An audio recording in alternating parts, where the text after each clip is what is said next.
Hi friends, आपन को Dollywood kitchen को स्वागत। आज मु आपण मानको शेयर करिया पय चाहूची फिश फ्राई। फिश फ्राई पूरा होटल टेस्ट करी हबो। आसंतु आरंभ करिया हमरो रेसिपीटी। मैं सर्वप्रथम मसला रेडी करनबा। मसला पय मु नेची 1 इंच रो अदा, रसुण, सुखिला लंका, गोटे चम्मच गोलमरीच, गोटे चम्मच जीरा, गोटे पियाज एको आम भल भाव पेस्ट बन नवा। और मसला प्रस्तुत हो गला। यही मसला जारे मुझे 3टी टमाटो टमाटो को मध्य पेस्ट बन नवा। टमाटो मध्य पेस्ट हो गले। एबे आमे माछ भजिया प्रस्तुति आरंभ करिया। माछरे आमे लूण हळदी दे प्रथमे गोळै नवा। तापरे मु देछि 2 छोट चम्मच बेसन, 2 चम्मच मसला मुझे जो मसला बाटिली से 2 चम्मच देछि। एको आमे भल भाव घोड़े नवा। घोड़े दे किसी समय को रेस्ट पाई छाड़ दवा। आमे कड़ाई बसे एबे तेल गरम कर नवा।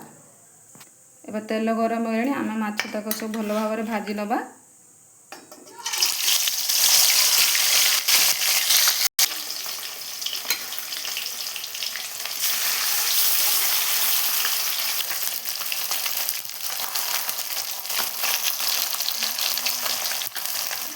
और माछ तक भल भाव भाजी गले को आमे बाहर करना गोटे प्लेट को।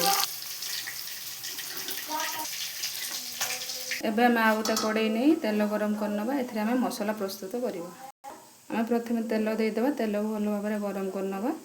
आमे तेजपत्र, गोटा गरम मसला दे भल भाव 2टी पियाज नेछि। आमे या पर पियाज दे दे भल भाव भाजी लेबा।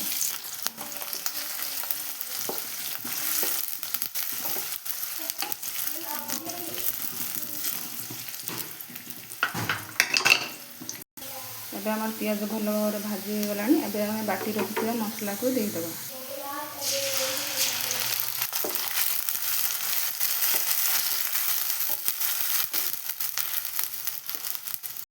आमे मसला को तेल छाड़ीबा जाय भल भाव कषि नबा।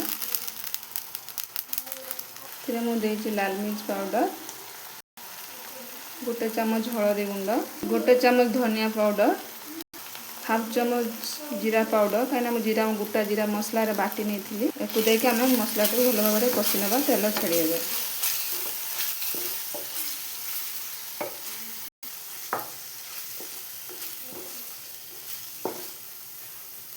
हमर मसला तेल छाड़ीबानी। आमे बाटी रखिथिबा टमाटो को दे देबा।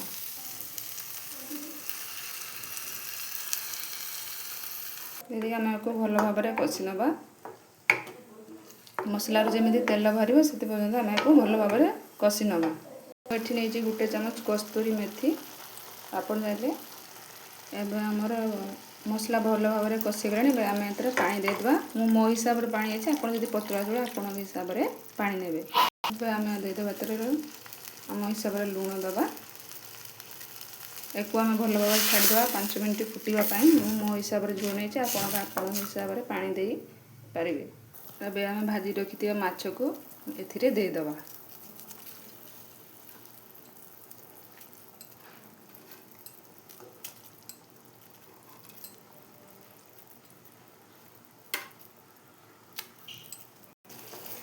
एको आमे 2 ରୁ 3 मिनिट एमती माछ दिए फुटिबा पई छाड़ देबा।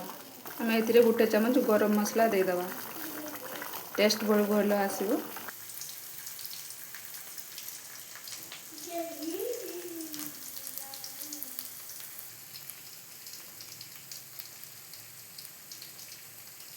एबे हमर प्रस्तुत हो गला फिश फ्राई। आपन को जदि मो वीडियोटी भल लागियो मो चैनल को निश्चिंत सब्सक्राइब करिवे। देखंतु केते सुंदर कलर हेछि। प्लीज मो वीडियोटी जदि भल लागियो मो चैनल को सब्सक्राइब करिवे। रहिली जय जगन्नाथ।